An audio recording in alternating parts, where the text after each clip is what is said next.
You know what really, really sucks? When you think that you have friends and then you don't. 2 years ago, my dad passed away, and literally none of my friends and none of my family were there for me. And I know my family would get triggered and they'd be like, why do you say this stuff on the internet? And it's like, because it's true. Like, when I have friends that have problems, I always get my friends flowers. And I go to their house and I say, look, bitch, we're going to watch a movie and eat fattening food, and I got this for you. None of my family came to the house and consoled me or asked how I was doing. None of my friends called me on the phone and said, you can cry to me. I can't explain the pain of losing a best friend and a parent all in one, especially the way that I lost my dad. I didn't get to say goodbye to my dad before I left Montana because the woman that was living in his house said I wasn't allowed over. And after I left, my dad literally called me every other day, and if I wouldn't answer, he would blow my phone up. Do you know what it's like not having your dad call you every other day to ask how you're doing, or what you're doing, or how your kids are doing, or what you've been up to, or how's the weather, because we live on completely opposite sides of the United States. Like, it is so painful to think that people care about you when they don't. I have been there for so many friends. I have been there for so many people that asked me to be there for them. I've literally dropped everything and gone to people's houses to pick them up and go get a coffee and drive around and listen to music because I don't want them to sit at home alone and be in their head. Like, mental health is so important. And it's sad that nobody cares. Nobody really cares about what you go through and what you deal with. And my dad told me for years that you don't have friends, you have acquaintances. And I always used to think, that's not true. Like, these people that I'm friends with, like, they're my friends. But the truth of the matter is, they weren't my friends. They didn't care. They weren't there for me.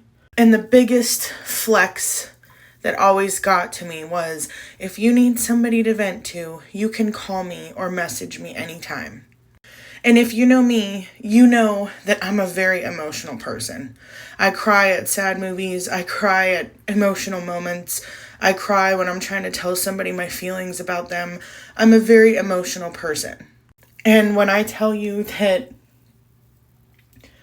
I've always been one to vent about my situation, it's not that I'm being negative. It's the fact that I have to get it off my chest. And I'm very emotional and I overthink. And every friend that I've had that said that they were there for me, they've turned around and talked shit behind my back and said that I bitch too much and they don't want to talk to me anymore. What hurts the most out of all that is the fact that every single time that they needed somebody to talk to, I answered the phone. I always answered the phone. I was always trusting of people. I always gave people second chances. And it just is crazy that no one gave me a chance. I had so many friends that I thought were friends talk horrible about me behind my back. And nobody's perfect. Everybody has flaws. But the one thing that I haven't been is a shitty friend. I've always listened to my friends' problems. I've always been there for them through boy troubles, through friend troubles, through people screwing them over, through job problems. I've always been there. And in return, I've gotten screwed over every time. And not only just friends, but like baby dads too. Like, I've always given chances. And I'm a receipt keeper. I take screenshots of everything because I'm so tired of being blamed as the shitty person when someone made you that way. 9 times out of 10, someone made you act that way. Like, I was always a firm believer in, It's not the child's fault. It's not the child's problem that you and the dad didn't get along.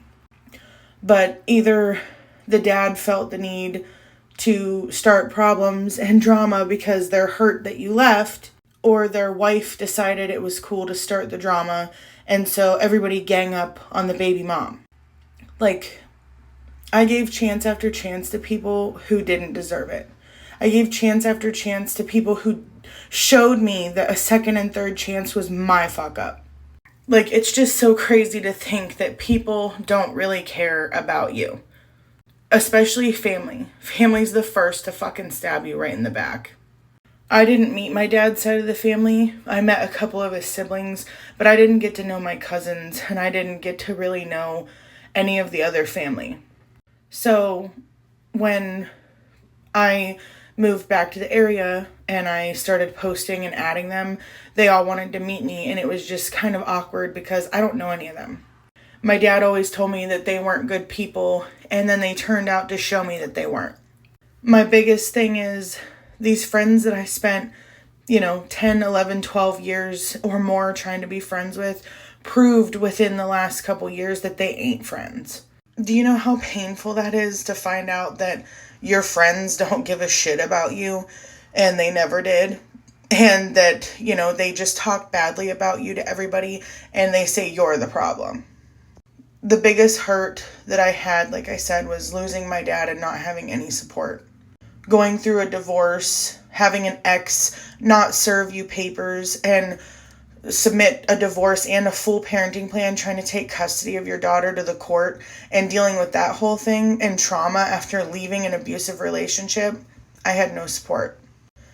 I just wish I could find a friend, that actually wanted to be my friend and had the same energy that I had for them. And it just really sucks. And all I have to say is hug your parents, because you don't know if today is their last day or not.